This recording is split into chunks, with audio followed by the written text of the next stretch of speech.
Kuliah Yusdiana di Universitas Wageningen, Belanda hampir selesai. Dalam waktu dekat, ia harus pulang ke Indonesia, sebuah negara di mana fasilitas bagi penyandang cacat sangat kurang.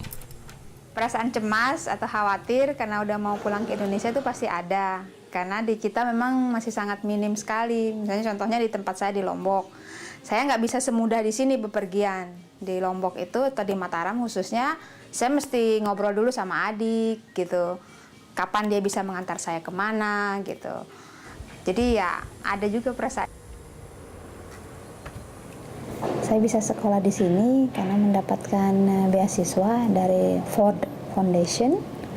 Beasiswa ini tidak khusus untuk difabel. Jadi saya berkompetisi dengan seluruh, waktu itu ada sekitar 4.000 orang katanya dari seluruh Indonesia. Jadi dari situ seleksi form-form, terus kemudian wawancara bahasa Inggris gitu. Jadi ini bukan khusus untuk difabel, tapi memang beasiswa ini memberi kesempatan besar kepada difabel. Mencari pekerjaan juga susah ketika sebelum sekolah ke sini gitu.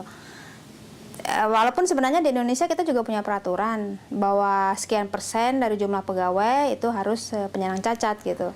Tapi mungkin karena tidak tersosialisasi dengan baik peraturannya, jadi tidak semua kantor mengetahui hal itu atau tidak semua perusahaan mengetahui hal itu gitu. Jadi seringkali kalau ketika melamar gitu, begitu tahu bahwa penyandang cacat, ya mereka akan bertanya lebih banyak gitu.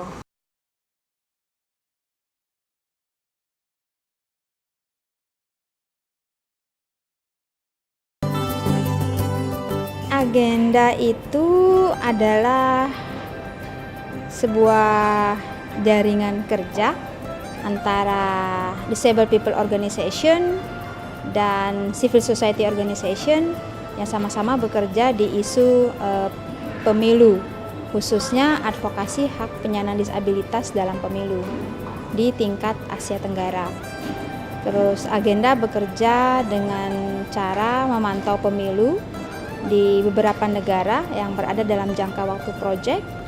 Terus kemudian juga melakukan penelitian mengenai hak partisipasi politik penyandang disabilitas, kemudian juga memberikan training atau pelatihan kepada election management bodies di beberapa negara ASEAN, dan kemudian memproduksi beberapa training manual, terus kemudian panduan bagaimana memantau pemilu yang akses. Jadi itu adalah kerja-kerja yang dilakukan agenda. Selain itu, bagian dari untuk mempromosikan hak penyandang disabilitas ini, hak partisipasi politik ini, agenda juga berusaha untuk berbicara kepada badan-badan ASEAN, termasuk diantaranya dengan I-Chair, ASEAN Intergovernmental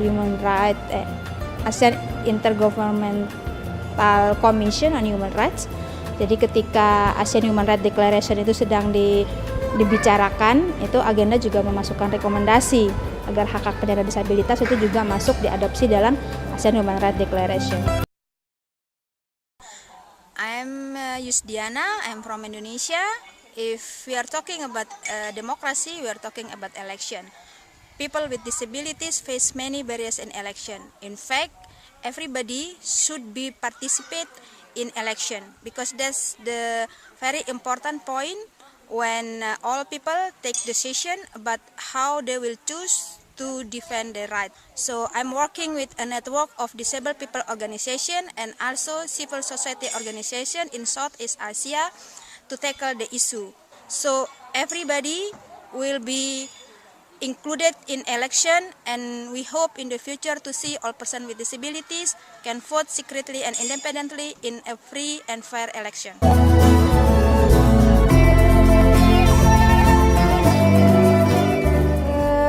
Saya pikir Ikat As ini telah membuka satu dimensi baru mengenai bidang lain yang bisa menjadi perjuangan bagi penyandang disabilitas di kawasan ini. Jadi yang sebelumnya itu kami para penyandang disabilitas di sini atau Disabled People Organization-nya gitu hanya berbicara mengenai hak terhadap pendidikan, hak-hak terhadap pekerjaan, hak-hak terhadap ekonomi gitu. Belum pernah bicara mengenai hak politik. Nah, dengan adanya IKAT-AS ini itu membuka dimensi baru itu tadi gitu. Kemudian di situ ada banyak pembelajaran, belajar mengenai pemilu, belajar mengenai bagaimana advokasi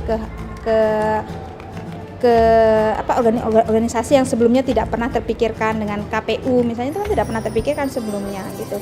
Terus kemudian ada capacity building juga di situ, karena kan harus melakukan riset, harus melakukan pemantauan, harus melakukan advokasi ke KPU tadi, itu sesuatu yang baru. Itu memberi nilai lebih dari perjuangan yang selama ini telah dilakukan.